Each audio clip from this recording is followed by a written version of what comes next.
para o dia 7 de Tevet.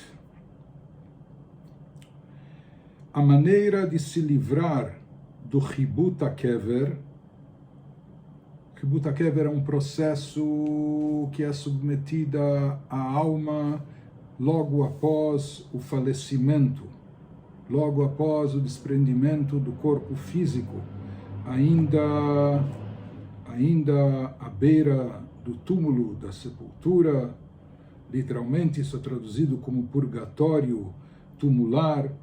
Então isso é descrito nos livros místicos, na Kabbalah, em outros lugares, o processo pelo qual a alma passa no pós-vida até a sua elevação. E esse processo é um processo, por assim dizer, doloroso ou sofrível.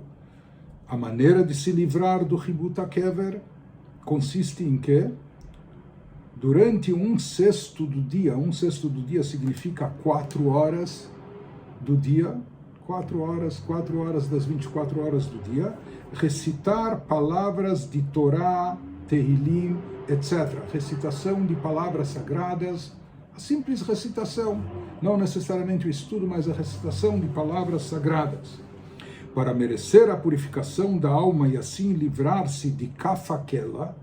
Kafakela é um outro processo mais severo, mais grave que a alma é submetida. Então, como a pessoa pode se livrar e se isentar disso? Empregando a maior quantidade de tempo possível do dia, ou seja, todo momento do dia que ele tem livre, utilizar isso recitando Mishnah, Tânia e Tehillim de cor.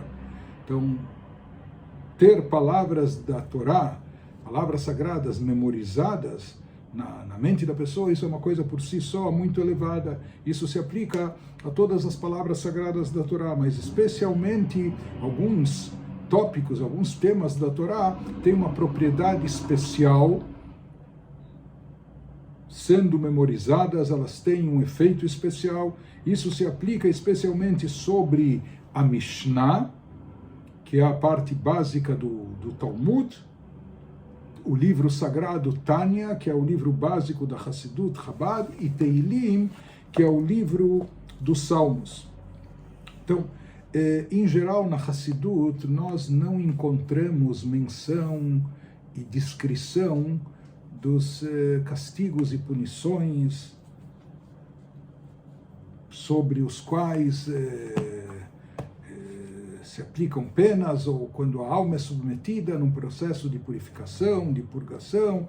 Em alguma literatura, mais na literatura de Mussar, de ética judaica, principalmente na Idade Média, nós encontramos várias menções, vários livros que tratam sobre esse assunto, e muitas vezes com o intuito de intimidar a pessoa, no sentido que a pessoa pense mais do que 2, 3 vezes antes de cometer um pecado. Então há livros que descrevem todo o sofrimento que pode vir à alma em função dos pecados cometidos, e esses sofrimentos na realidade não são um mero castigo vingativo, mas é algo purgatório, ou seja, eles vêm com o intuito de purgar, de limpar, de purificar a alma daquilo que ela absorveu de mal e de negativo através da transgressão das mitzvot, ou cometendo os pecados, as proibições. Então isso acaba aderindo à alma manchas ou coisas negativas dos quais a alma fica impregnada às vezes disso, e ela tem que se livrar para poder se elevar e chegar até o Gan Eden, o chamado paraíso, enfim. Então, isso é descrito, isso é mencionado no Tânia, de passagem, nos capítulos 7 e capítulo 8 do Tânia. Então, apenas exemplificando esse termo de Chibut HaKever, essa purgação tumular, etc., é algo que se aplica não necessariamente a quem transgrediu proibições. De acordo com o Tânia, mesmo uma pessoa que comeu uma comida kasher, algo que era permitido, porém ele não fez isso com um intuito puro e elevado, ele fez isso apenas por gula, ele comeu apenas para autossatisfação, para o seu bel prazer, ou com desejo e paixão, etc. O alimento aqui, a comida, é um exemplo, mas isso se aplica também a todos os outros prazeres físicos ou coisas materiais, né? Então se fala, no caso do alimento, por mais que era um alimento kasher, esse alimento fica preso com o campo de klipot. Por mais que é klipat noga, uma klipá intermediária, que ainda não é chamadas cascas, o campo externo, aquele campo que encobre a kedushá, a santidade. Se diz que mesmo depois que a pessoa fez chuvá, ou a pessoa aproveitou esse vigor e essa força que ela obteve através daquela refeição, através daquele alimento, porém, uma vez que ele comeu isso com gula, com desejo e etc., se fala que no seu corpo físico acaba permanecendo um resquício, sobras daquilo que é o campo das klipot, o campo negativo das chamadas cascas, entre aspas. E para apagar por completo essa impressão, essa cicatriz espiritual, entre aspas, que fica no seu corpo, por ter buscado apenas a autossatisfação, apenas o benefício próprio, ou apenas o seu bel prazer, então se fala que o corpo é submetido logo após, na sepultura, logo após, enfim, a morte, a esse processo de Chibut HaKever, esse processo que ele chama e traduz aqui de purgatório tumular. Para a pessoa isso não é algo agradável mesmo para a alma que já se foi desse mundo, mas para o corpo que resta, que jaz no túmulo, né? Então se fala, né, se descreve como que anjos vêm e dão umas, por assim dizer, umas chacoalhadas no corpo da pessoa que foi enterrada para limpá-la e purgá-la desses resíduos daquilo que foi absorvido no seu campo, no seu corpo físico, em função só dos seus desejos e paixões. Esse é o processo do Chibut HaKever, do purgatório tumular. Kaf HaKela é algo mais complicado, de acordo com os livros místicos. Isso também não se aplica necessariamente a proibições ou proibições graves, mas, por exemplo, uma pessoa que só estava falando conversa fiada, conversa à toa, dvarim betelim. Ele não estava falando coisas proibidas, não estava fazendo maledicência, falando mal do outro, ou difamando, ou contando mentiras, etc. Não, simplesmente estava à toa na vida, falando coisas fúteis, etc. Então se fala que isso faz com que fique aderindo à sua alma algo impuro. Isso impurifica, de certa forma, a sua alma. E para poder limpar e lavar a sua alma, lavar a alma, por assim dizer, desse tipo de impureza contraída, então a pessoa é submetida a esse processo de Kaf HaKela. De acordo com a descrição nos livros, se fala como se há anjos que remetem a alma de uma parte do mundo a outra.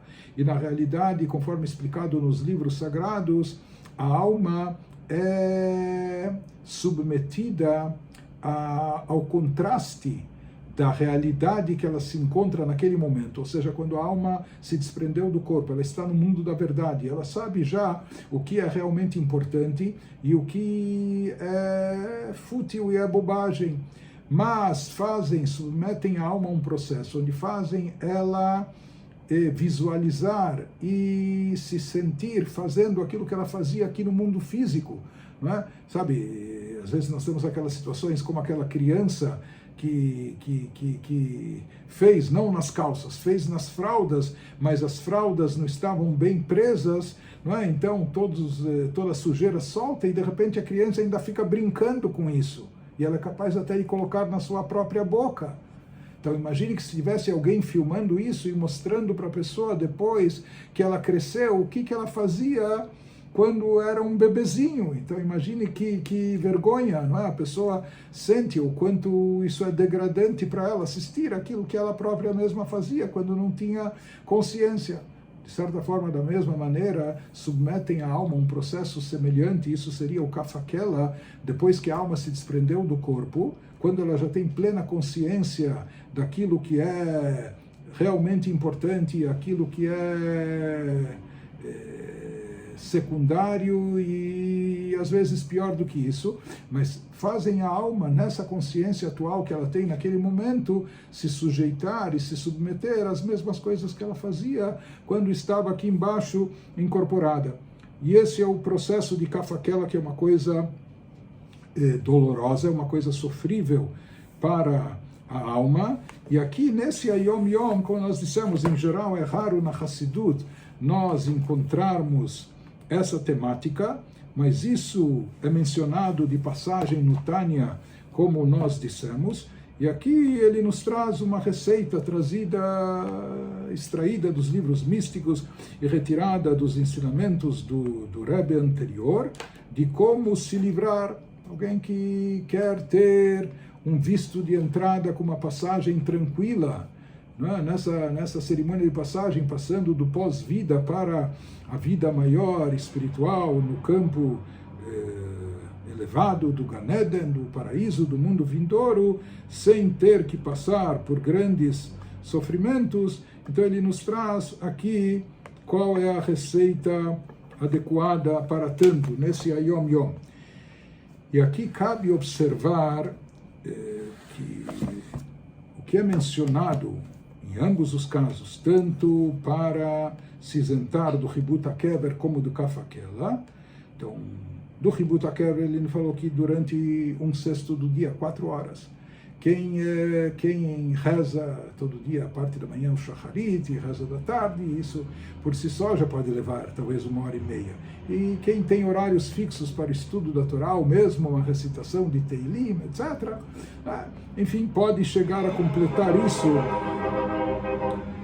de que 1/6 do dia, 4 horas do seu dia, estejam preenchidos por palavras de Torá, de Teilim, de oração e etc.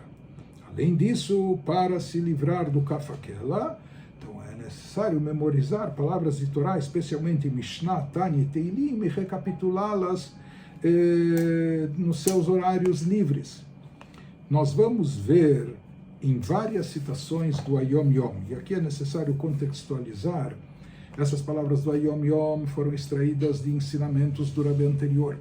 E aqui nós estamos, o ano que o Ayom Yom foi preparado pelo nosso Rebbe, cerca de 1942, sua publicação em 1943. E o Rebbe anterior chegou para se estabelecer nos Estados Unidos da América em 1940. Um ano depois chegaria o seu genro, que se tornou seu braço direito, o nosso Rebbe. Quando o Rebbe anterior chegou nos Estados Unidos da América, ficou célebre uma afirmação que ele fez, que ele veio aqui para demonstrar que América is nicht anders. América não é diferente. Entre os judeus havia uma concepção errônea, como um conceito que falava, olha, tradição, mitzvot, observância, isso era no velho mundo, no shtetl, na Europa. América, aqui time is money, aqui é um lugar capitalista, um lugar competitivo, aqui não tem lugar para tradições arcaicas e etc., religiosidade, né? E alguns achavam que Estados Unidos, América, é diferente, descobrir a América, aqui fazer a vida na América, então deixe religiosidade ou judaísmo de lado. O Rebbe anterior, ele veio e anunciou como uma missão especial, ele falou que ele vai demonstrar que a América não é diferente. Deus está nas Américas também, e aqui ele se encontra, e Torá e Mitzvot e judaísmo se aplicam por toda parte, etc., e nesse sentido, nós encontramos, nesses anos que o Rebbe anterior, desde a sua chegada nos Estados Unidos para lá se estabelecer, ele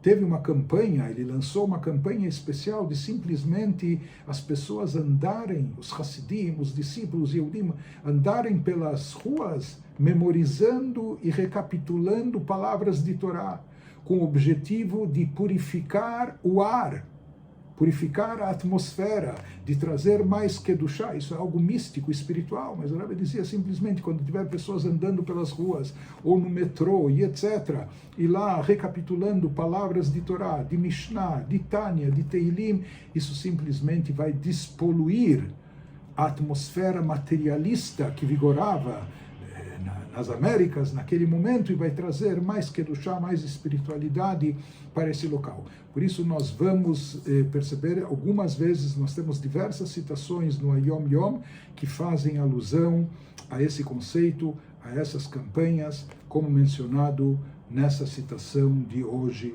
também.